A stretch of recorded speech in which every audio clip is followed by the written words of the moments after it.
साथियों, क्या hello everyone, क्या आरबीआई डी-डॉलराइज़ेशन को एक्सेप्ट कर लिया है? भारत सरकार डी-डॉलराइज़ेशन को एक्सेप्ट कर लिया है? इस फैक्ट पे जानेंगे ब्रिक्स कंट्री के द्वारा जो ब्रिक्स की प्रेसिडेंसी अभी इंडिया के पास आया है। तो आरबीआई ने भारत सरकार को एक लेटर भेजा है। उसने आरबीआई ने भारत सरकार को लेटर कि इस बार जो इंडिया के पास ब्रिक्स की प्रेसिडेंसी है, उसमें इंडिया को फोकस करना चाहिए डिजिटल करेंसी पे।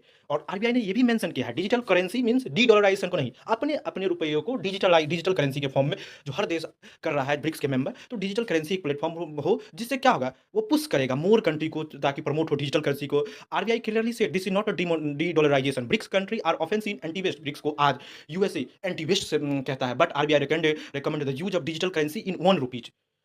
5 country use they are these 5 country can digital currency of e rupee या कोई ऐसी हर देश अपना करेंसी अपनाए। ये आरबीआई का कोई नहीं मानना है कि डी डॉलराइजेशन पे फोकस हुई। इसने मेंशन किया USA US dollar is very strong at globally. RBI क्योंकि आरबीआई डी डॉलराइजेशन इसलिए नहीं करती, यूएसए आज वर्ल्ड की मोस्ट पावरफुल कंट्री है। अगर हम इस तरीके के कांड करते हैं तो क्या होगा, सैंक्शन से यूएसए और अभी टर्मोइल सिचुएशन में और भी तरीके के मेजर उठा सकते हैं।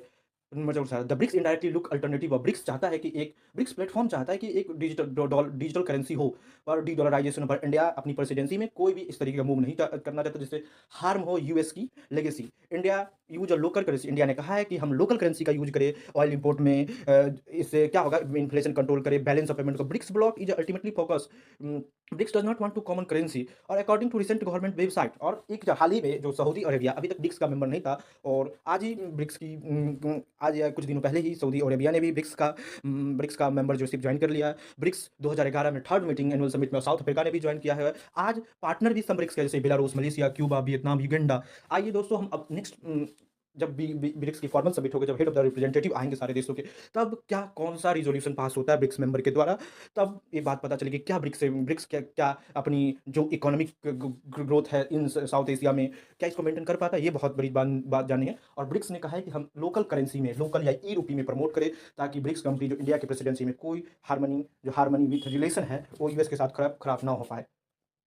क्योंकि अभी हम लोग डेवलपिंग इकोनॉमी है, जब हम लोग आने वाले 30 साल में डेवलप हो जाएंगे, तब कोई इस प्रकार की कदम उठा सकते। थैंक यू मेरे दोस्त।